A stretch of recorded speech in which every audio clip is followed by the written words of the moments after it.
Hello বন্ধুরা, আজকে মানে দেশের খুব একটা হট টপিকস নিয়ে আমি কিছু হোমওয়ার্ক করছি, আপনাদের সাথে সেটা শেয়ার করতে চাই। সেই টপিক্সটা হলো শেখ হাসিনার দেশে ফেরা নিয়ে অনেক কথাবার্তা হইতেছে।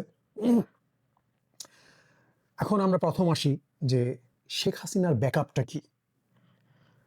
শেখ হাসিনার দুইটা ব্যাকআপ আছে।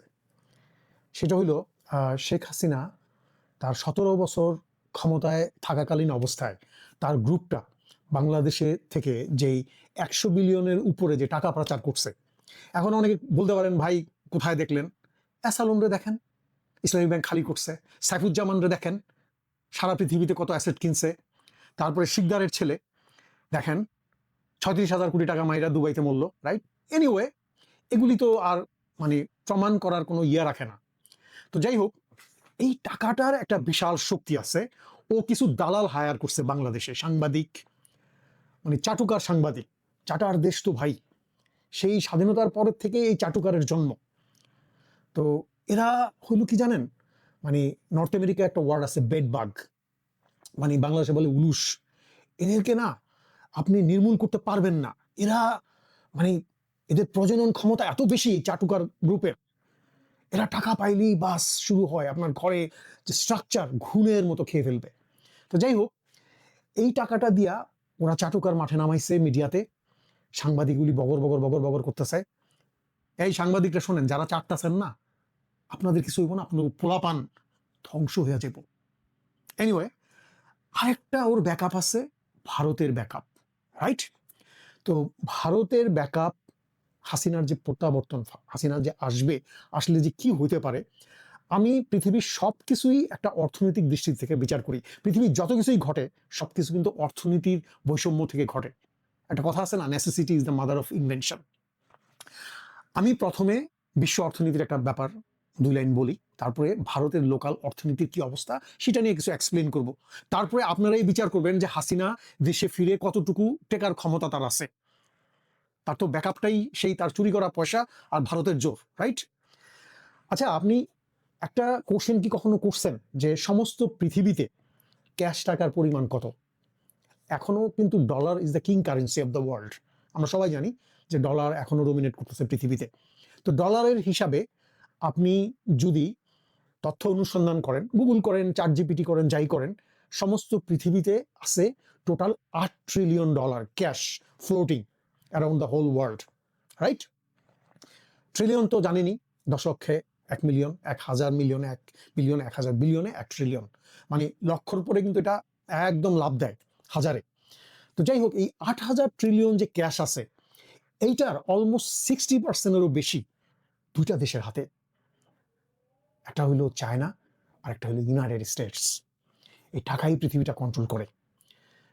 ইউনাইটেড স্টেটস একটা সাম্রাজ্যবাদী, বিশাল সাম্রাজ্য গত 100 বছরে তৈরি করছে, আর চায়না কিন্তু তার কাছে চলে আসছে। ইভেন আপনি জানেন, আপনি গুগল করেন, চায়নার যে ফরেন কারেন্সি রিজার্ভ 3.5 ট্রিলিয়ন, মানে 4 ট্রিলিয়নের কাছাকাছি আছে ডলার।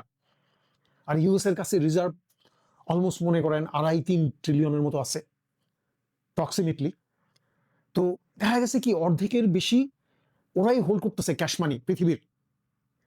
তো এখন কথা হইল কি যে কম্পেয়ার টু দিস ইকোনমি, ভারতের লোকাল ইকোনমি আমি একটু এক্সপ্লেন করব। ভারতের যে লোকাল ইকোনমিটা, এটা এখন ডোনাল্ড ট্রাম্প ট্যারিফ বসানোর পরে খুবই বাজে অবস্থা। এটা আমি এক্সপ্লেন করতেছি, আমি সুন্দরভাবে এক্সপ্লেন করতেছি যে ভারতের যে ক্ষমতা নাই হাসিনাকে ব্যাকআপ দেওয়ার। আর হাসিনার যে চুরির টাকা আছে না, এগুলি চায়না ইউএস ইচ্ছা করলে এখনই ব্লক দিতে পারে।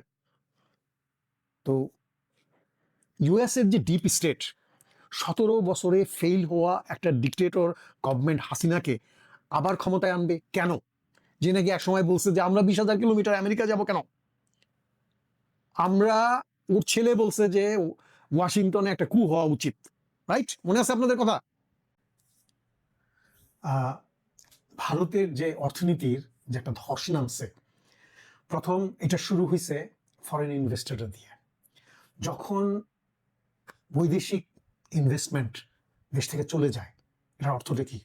গভর্নমেন্ট ফেইল, একটা দেশে যখন ধর্মীয় দাঙ্গা হয়, বর্ণবৈষম্য হয়, মানুষের মধ্যে খুব বেশি বিভেদ থাকে, তখন ইনভেস্টাররা ওই দেশে কোনো ইনভেস্ট করতে চায় না।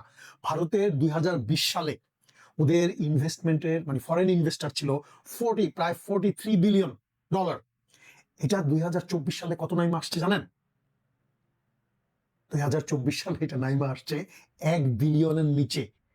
আপনি চিন্তা করছেন যে কোথায় $43 বিলিয়ন ইনভেস্টর ছিল, সেখানে এটা 1 বিলিয়নের নিচে নাইমা আসছে এই মোদী সরকারের জন্য। তার ফরেন পলিসি খারাপ, তার ডোমেস্টিক পলিসি খারাপ, সবকিছু খারাপ। আচ্ছা, এরপরে দেখেন ইন্ডিয়াতে মানে পৃথিবীর Indian rupee has slipped to around 96 rupees per US dollar, making it the weakest Asian currency in 2026. मैं शासन में बैठा हूं, मुझे मालूम है इस प्रकार से रुपया इतनी तेजी से गिर नहीं सकता। আমাদের যেরকম আপনার গার্মেন্টস কাপড় সুতো এনে গার্মেন্টস মানে পোশাক বানায় রপ্তানি করে, সেরকম ওরা ডায়মন্ড রপ্তানি করে সারা পৃথিবীতে। এই ডায়মন্ড ইন্ডাস্ট্রির কি অবস্থা জানেন? এটা গুজরাটের একটা সুরত শহর। আপনার আল জাজিরা এটা ডকুমেন্টারি ফিল্ম দেখাইছে। আলপেশ ভাই নামে এক গ্রামের কৃষক, সে গুজরাটের সুরত শহরে আসছে, এসে সে চাকরি নিছে, ডায়মন্ডের ব্যবসা খুব রমরমা। একটা সাধারণ লেবার যে ডায়মন্ড পলিশ করে তার বেতন 35,000 টাকা। কিন্তু এই যে ট্রাম্পের ট্যারিফ বসছে, কারণ ইন্ডিয়া 1/3 ডায়মন্ড ইম্পোর্ট করে রাশিয়ার থেকে। ট্রাম্প স্টেট বলছে রাশিয়ার থেকে তুমি কোনো ডায়মন্ড ইম্পোর্ট করতে পারবে না। ডায়মন্ডের এই যে ইন্ডাস্ট্রিটা একদম মুখ থুপড়ে পড়ছে। এই যে আলপেশ ভাই, ওনার 35,000-এর বেতন থেকে, এটা একটা আল জাজিরাই দেখাইছে, 35,000-এর বেতন থেকে ওনার 12,000 বেতন চলে আসছে। একটা মানুষ যখন 35,000 টাকার মানে রুপির বেতনে তার সংসার চলে, ওই জায়গায় 12,000-এ চলে আসলে ওর অবস্থাটা কি হয় জানেন? ওর বাচ্চাদেরকে ও প্রাইভেট স্কুলে দিয়েছিল, ওইখান থেকে সরকারি স্কুলে পাঠাইছে। এরপরে লাস্টে তার চাকরিটা চলে গেছে এবং 60,000 লোকের চাকরি গেছে, এবং সেখানে প্রায় 71 জন শ্রমিক আত্মহত্যা করে মারা গেছে। চিন্তা করেন, পুরা একদম। এবং গুজরাট থেকে সব শ্রমিকরা রীতিমতো পালায়া যাইতেছে। এই যে দেখেন, রীতিমতো পালায়া যাইতেছে। ডায়মন্ডের ইন্ডাস্ট্রিটা পুরো ধ্বংসের পথে। কেন? ট্রাম্প ট্যারিফ বসায় দিছে, বলছে যে রাশিয়ার থেকে আর ডায়মন্ড নিতে পারবে না। তো এরপরে আসে দেখেন, নেক্সটে আসে ওদের তামিলনাড়ুতে একটা ত্রিপুর একটা সিটি আছে, এটাকে বলে ডলার সিটি। কেন জানেন? মানে ইন্ডিয়া প্রায় $16 বিলিয়ন মতো গার্মেন্টস এক্সপোর্ট করে ইউএসএ। তো ম্যাক্সিমাম এক্সপোর্টটা হয় তামিলনাড়ুর ওই সিটির থেকে। ট্রাম্প আইসা কি করছে জানেন? এই যে দেখেন, ট্রাম্প আইসা প্রায় 64% ট্যারিফ বসায় দিছে এই গার্মেন্টসের উপরে ইন্ডিয়ার। কিন্তু পাশেই বাংলাদেশের আমাদের রেসপেক্টেবল ইউনুস সাহেবের বদৌলতে আমাদের গার্মেন্টসের ট্যারিফ রাখছে মাত্র 35%। রাইট? মানে ওইখানে অ্যাটলিস্ট 1.5 লক্ষ লোক জব হারাবে এই যে 64% ট্যারিফ করার জন্য। মানুষ একদম হতাশায় ভুগতেছে। তারপর দেখেন, মোদি বড় গলায় বলে না যে ইন্ডিয়ার ইকোনমি গ্রোথ 8.2% গ্রোথ, মানে বিগেস্ট মানে growing economy of the world, মানে ইন্ডিয়া। এইটা বইলেই দেখেন আবার মোদি কি বলতেছে, যে জনগণরে বলতেছে যে তেল ব্যবহার কম করেন খাওয়ার সময়, 10% তেল ব্যবহার যদি কম করেন, এটা দেশপ্রেম প্রকাশ পাবে। যেই দেশের ইকোনমিক গ্রোথ 8.2%, ওইখানে প্রাইম মিনিস্টার আইসা যদি বলে জনগণকে 10% তেল, খাওয়ার তেল ব্যবহার করার জন্য, এই যে আসি না, মনে আছে खाने का तेल का जो उपयोग करता है, अगर वो कुछ कमी करे, मैंने बार बार कहा है 10% कम करो। अगर हम तेल खाना कम करें ना, तो भी वो देशभक्ति का बहुत बड़ा काम है। আসিনা বলতো যে কাঁঠাল দিয়া বার্গার বানাইতে। গুরু শিষ্য কথা কিভাবে মিলে? মানে আর মোদির সময় এত বেশি বড় করছে বিশ্বব্যাংক থেকে। এখন ইন্ডিয়া হইল বিশ্বব্যাংকের সবচেয়ে বড় দেনাদার। আর মানে ডেটের পরিমাণ একদম উঁচু পরিমাণ। লাস্টে দেখেন যে ইন্ডিয়ার যে রেভিনিউ অ্যালোকেশনে বিজনেস স্ট্যান্ডার্ডের একটা ডাটা অনুযায়ী আপনারা দেখেন, এখানে ইন্ডিয়ার যা রেভিনিউ আসে, এটার 25% যায় শুধু এই যে বড় করছে, হাওলাত করছে বিশ্ব ব্যাংক বিভিন্ন জায়গা থেকে, এটা সুদ দিতে যায় 25%। এরপরে সরকারি কর্মকর্তা কর্মচারীদের বেতন দিতে যায় 28%।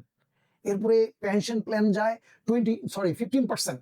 এরপরে যেমন ওয়েলফেয়ার ফান্ড আছে কিছু, ফ্রি চিকিৎসা, এটা যায় 15%। আপনি সবকিছু বাদ দিলে না সরকারের কাছে থাকে মাত্র 17-18% রেভিনিউ। এই রেভিনিউ দিয়ে যদি ইন্ডিয়ার উপরে আরেকটা ইকোনমিক্যাল ধাক্কা আসে, ইন্ডিয়া এটা সামলাইতে পারবে না।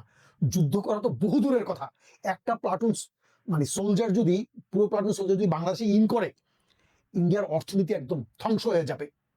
তা আমি এতক্ষণ মোটামুটি দু একটা ইস্যু দিয়া ইন্ডিয়ার ইকোনমিটা ধরে রাখার চেষ্টা, মানে আপনাকে দেখার চেষ্টা করলাম। এই অবস্থায় ইন্ডিয়া একটা পার্শ্ববর্তী দেশের গ্যাঞ্জামে নাক গলানো, everything cost money my friend, হাসিনাকে সাপোর্ট দেওয়া, ইট ইজ ইম্পসিবল। আমার কেন জানি মনে হইতেছে কি জানেন, যে শেখ মুজিব মরার পরে যারা এরকম রিলিফের পয়সা টসা মাইরা 74-এর যে দুর্ভিক্ষ হইলো, প্রচুর রিলিফ পাইছে কিন্তু সারা পৃথিবী থেকে, এগুলি মাইরা যারা ইন্ডিয়ায় গেছে, ইন্ডিয়া ওদের পয়সাগুলি নিয়ে ওদেরকে মেরে ফেলছে। গাজী গোলাম মোস্তফা তার এক প্রমাণ, আজমির শরীফ জিয়ারত করতে গিয়ে অ্যাক্সিডেন্টে মারা গেছে, অল রং। তার সব পয়সা ইন্ডিয়া নিয়ে নিছে। এখন ইন্ডিয়া তো এত ক্রাইসিস বলার বাইরে, ইন্ডিয়া আওয়ামী লীগের এই টাকাগুলি হজম করবে? হাসিনা যদি দেশে আসে, Hasina she will hooked up herself, trust me। আমার মানে ডাটা, আমি ভাই অর্থনৈতিক ডাটা দিয়ে কথা বলতেছি, আমি কোনো ইমোশন দিয়ে কথা বলতেছি না। তা আমার এটা মনে হয় হাসিনার জন্য একটা ট্র্যাপ। ইন্ডিয়া এখন ছাইরা দেমা কায়দা বাঁচি অবস্থা। যাই হোক, আমি আমার হোমওয়ার্কটা করে আপনাদের সাথে শেয়ার করলাম, আপনাদের কি মতামত জানাবেন। Thank you.